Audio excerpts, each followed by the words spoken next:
talks or the way she loves me. Just look at me, I'm like a monkey in a coconut tree. You know I'm overjoyed, 'cause boy, oh boy, she's my gal. She asks me when I say let's go out dancing. Your place or mine, don't waste my time with romancing. She's wild, she's funny, doesn't care about clothes or money. She just cares for me. Today we're revisiting a case from the past. Stryder7x was a Paper Mario focused content creator. His oldest videos dated back 11 years, and it's here where he would begin to demonstrate his speedrunning strategies and glitches. However, the real views came around 2016, where videos that used to fluctuate from 20,000 to a million were now getting a consistent 200k view minimum. This would be Stryder's break into the industry, and would mean that he could make full-time content creation a reality. But you know what they always say, mo money, mo problems. As was the case for many a gamer, 2020 was not a good year for the Paper Mario community. Because just 3 months into it, Stryder was receiving career-ending allegations from an ex-girlfriend who claimed that he had manipulated, abused, and raped her during the course of their relationship. And despite what some might characterize as a successful response, Stryder would never post another video on his channel past March 7th, 2020. That is until a year later when he would open up to his paid Discord server about reevaluating his relationship with social media and content creation, and giving his fans just a slight update because he ghosted them a year prior.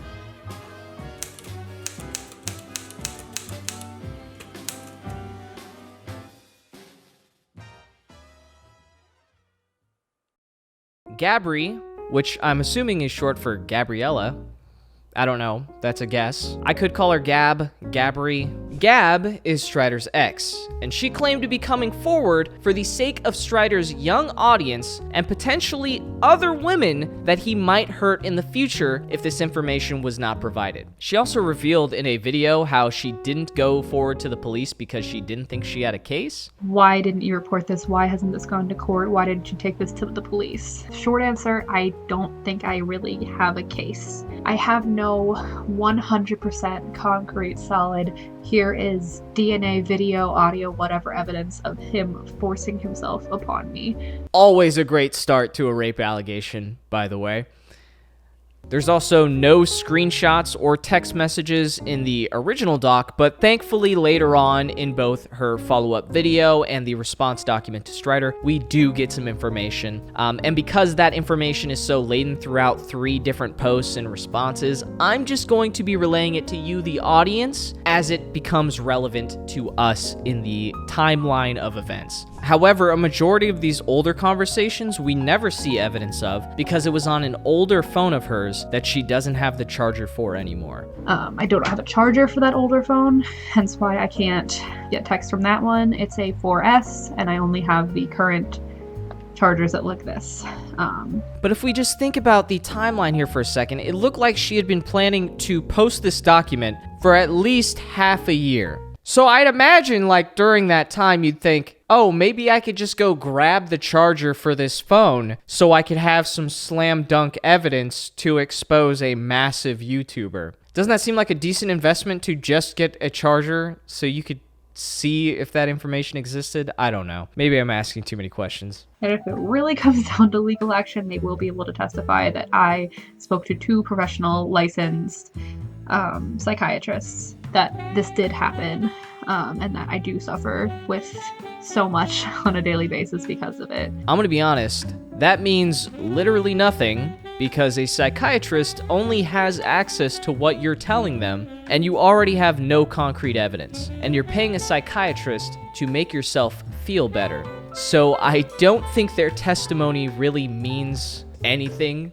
but hey, it's something. This is what gets to me, bro. This is what I don't understand. At one point in the document, she claims that Scott hacked into all of her social media accounts, and she knew this for a fact because she was getting confirmation emails that were saying, is this you logging into your account from Scott's city? Why can't you show those emails? Do you not have access to your email account anymore? Like, why can't we see those? I just have to accept that that's reality, that happened. I'm trying to give this a fair shot, okay? I really am. But remember, I've read everything already, okay? I'm getting you up to speed, so you're gonna be in the same place in a minute, trust. With all the preamble out of the way, I hope I'm using that word correctly, let's get straight into the document and the allegations, shall we?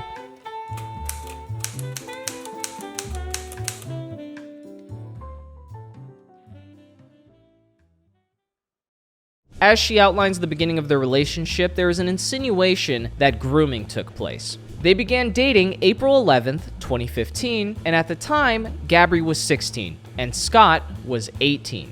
However, in this document, she claims that he was 19. She admits that that was a mistake, but only because he was 18 for 2 months and then was 19 for the rest of the time that she was 16. I know, stay with me here, it's getting a little confusing. She doesn't say it outright that it's grooming, but after talking to a therapist, she says the therapist told her that it was grooming, and she seems to take cues from other people quite frequently. Scott would try to escalate their relationship on the sexual forefront and continually ask her for more and more and say that this is normally what happens in a relationship. There's reciprocating, feelings and sexual intimacy. That would be the perfect time to set boundaries in the relationship or just break it off instead of waiting for shit to kind of boil up in the background. But Gabby says that I wanted to be a good girlfriend so badly, I wanted to do everything I could to make everyone around me happy, regardless of the cost to me. She was also self-admittedly an undesirable person and had little to no sexual experience, which is something that they actually had in common. Thankfully for Scott, no images were exchanged while she was a minor, but we aren't provided much details on the escalating intimacy of their relationship, so there could be some iffy shit in the middle there. I don't know because she doesn't say it. Now it's time for a little bit of math. Now, if her birthday is late January and she turned 17 as of 2016, then that would mean her birthday would be approximately January 24th, 1999, according to her own tweets. And if Scott turned 19 in June of 2015, using his birthday from Famous Birthdays of June 23rd, 1996, that would mean that they are exactly 2 years, 7 months, and 1 day apart in age. Which mathematically proves that if you consider a 2.5-year age gap with someone at the age of legal consent grooming, then you, my friend, are a few toads short of a creamy risotto. You're Italian. Taste that fucking shit risotto. I'm not gonna sit here and pretend like two people with a 2.5-year age gap have an insurmountable amount of maturity difference. No, okay? But who am I to judge, right? Fuck me. I don't get paid to lie to you to make you feel better about your poor decisions, so take that with a grain of salt.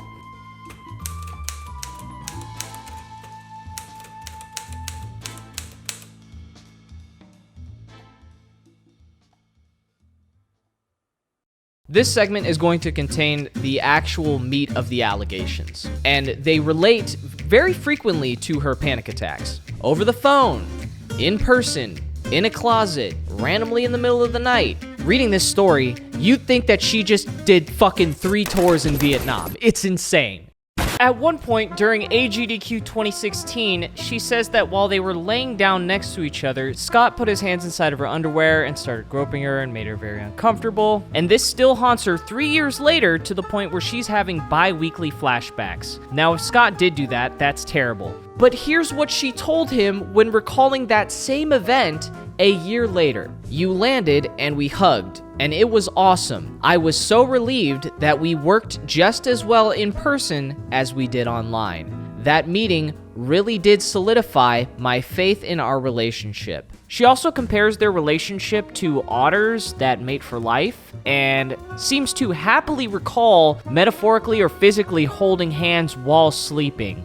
Does this sound like someone who is having bi-weekly flashbacks? What the fuck are we talking about here? But if you think her panic attacks, anxiety, PTSD originated with Stryder, that is not the case. Another thing I wanted to say is a lot of people are saying you should be in therapy. I am. I have been in therapy since I was 12 years old, on and off. I've had generalized anxiety since I was 12. And 11. I would often have very severe panic attacks during these calls with my camera turned on, so he saw it all. I'm talking completely immobilized on the floor, heaving, sobbing, unable to breathe panic attacks, and he would always ask me to keep going once they were done. I will admit, because he argued this many times, that once I did tell him to push me out of my comfort zone, and I should be okay. But I never, to my recollection, said to ask me to continue after a panic attack. And this is where the conversation of mixed signals comes into place, because Stryder seems to have the recollection of, I thought she was okay with this, I was unaware, I later became aware, and I regret how I behaved dealing with her anxiety because I didn't know how to deal with that when he was like 19. So you might think, oh, that's pretty fucked up of Scott to just kind of, ignore her having a panic attack and just keep pushing on. But when we go back to the write-up that Gabri made, again, 2 years into their relationship, which is after all of these stories occurred, she is praising him for how he handles her anxiety. She says that Scott is her dream man and how she can't wait for many more years to come. From the sound of it, it seems like real boundaries were never established and instead were learned over the course of their 2-year relationship through trial and error, which you never want to do, especially considering that neither of them had prior sexual experience. So it makes sense that 2 little chuddies with no experience are gonna fuck up. It's okay. Mistakes happen. Just don't make a Google Doc about it 3 years later. We fast forward to a visit in April 2017 where Gabri is having several panic attacks during sex, faints at some point, and either leaves or asks Scott to leave, and she is aware of blue balls, but she don't care about it. Even from this excerpt, it seems like she asked Scott to leave and he left. She's just saying, I had a panic attack. Then she has a separate breakdown during foreplay where she runs to the bathroom, cries, throws up, and insists in the mirror that she's a lesbian. What? What are we talking about, bro? What are we talking about? This has to be the most fucking insane shit. I love my job. There's no reasoning for this breakdown provided at any point. She just has it. Then we move on.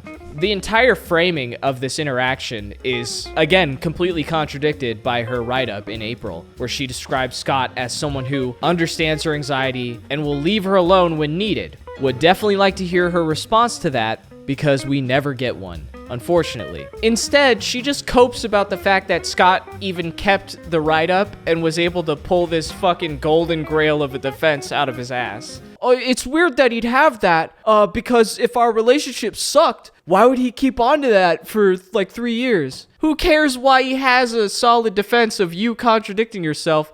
Respond to you not saying the same thing in 2 different places. What the fuck?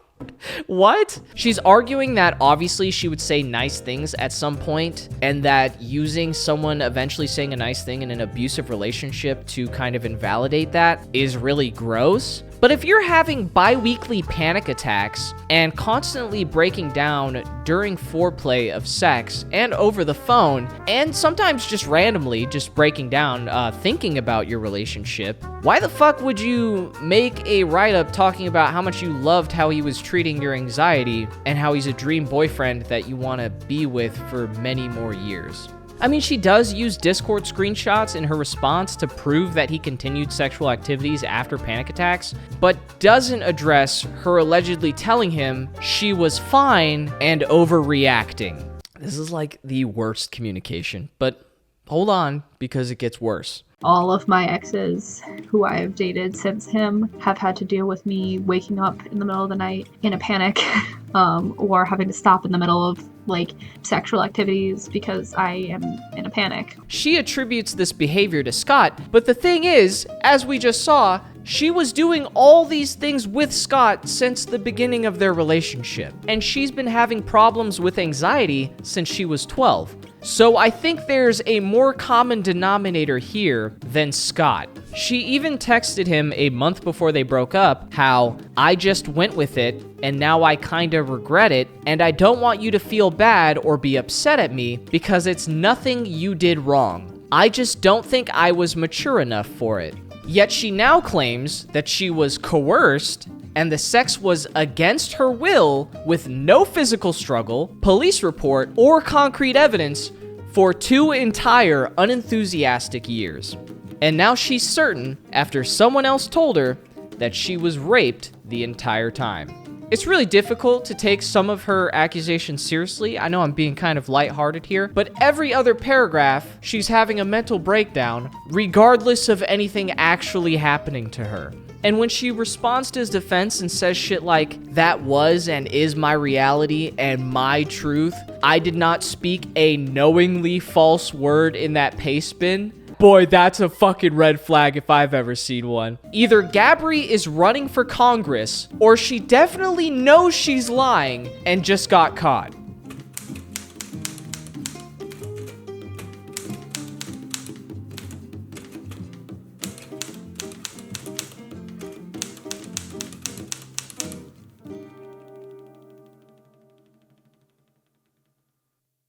Another accusation she brought up that she thought was so important should go in the rape document was that Scott would ask his makeup artist girlfriend to wear makeup and have her hair down before their long distance calls. Am I supposed to give a fuck about this? Do you? Moving on. Another thing I want to bring up is the weight comments, since he brought it up. No, Gabby, you brought it up in your original document.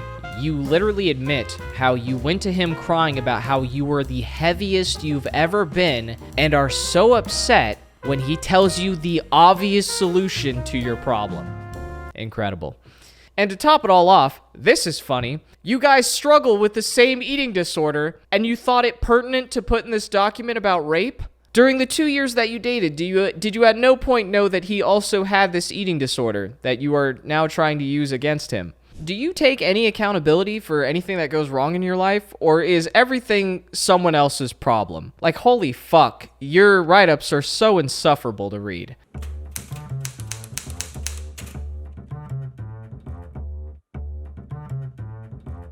Oh, guys, NTR warning.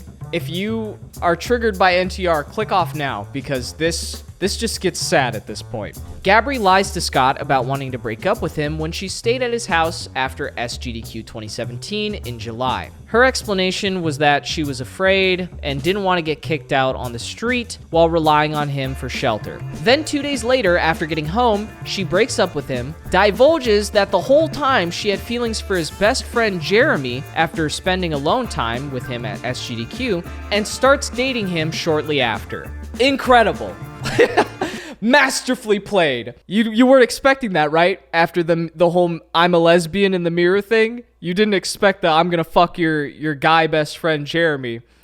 That one caught you for a loop, didn't it? She denies that their breakup centered around Scott's friend Jeremy, but doesn't address the screenshot of her contradicting herself yet again, where she explicitly states that it has nothing to do with Scott and everything to do with her newfound feelings for Jeremy. Of course, she threw in a quick remark about how Scott had also abused Jeremy, which, you guessed it, we receive zero evidence of. There is a conversation between Scott and Jeremy where they're clearly having a falling out because of him going behind his back and dating his ex-girlfriend. What's crazy about this conversation is that Jeremy was consoling Scott about the breakup while secretly dating her.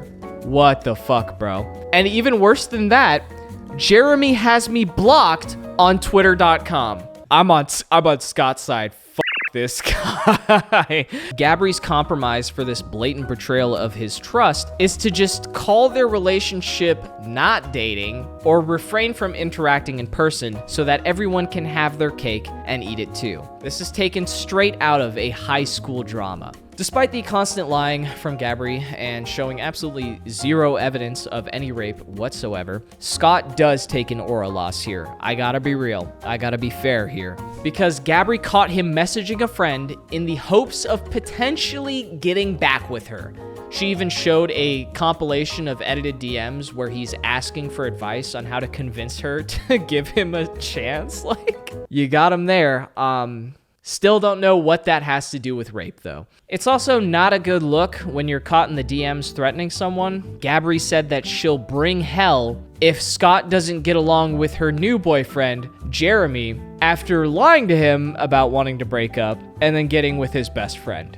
Dude, if you're not okay with getting me, I'm gonna be pissed.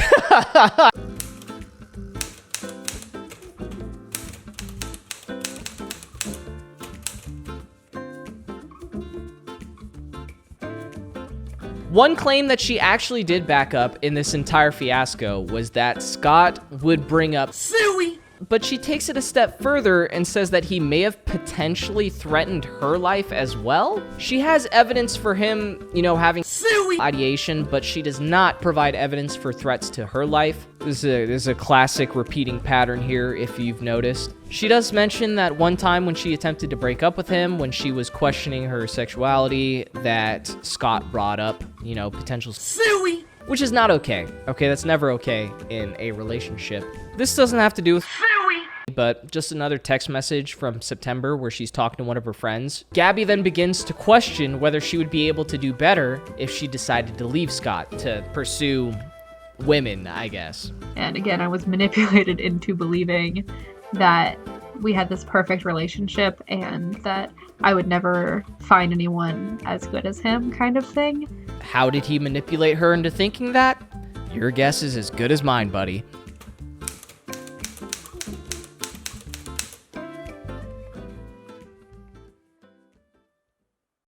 She ends off both of her documents with a sign-off to victims and about how important it is to speak up and being brave. And of course, you gotta leave the numbers. You gotta leave those few numbers down at the bottom to show that you are serious about advocating for victims. You're just doing this document out of the goodness. You're just accusing your ex of rape out of the goodness of your heart. As I was writing this script, I wanted to do it in a more, you know, professional structure. But as I kept reading it, I got more and more angry. I got angry at the lack of evidence. I got angry at her lack of responding to contradicting evidence that did exist, and then just layering on new shit without ever proving the previous claims, and now these new claims have no evidence. We're seriously gonna complain about him asking you to wear makeup over a call? In the rape document? You're a makeup artist. What the fuck are we complaining about? Are you serious? If you want me to take you seriously, take yourself seriously. Go get a fucking charger for your old phone so you actually have real evidence. Build a case.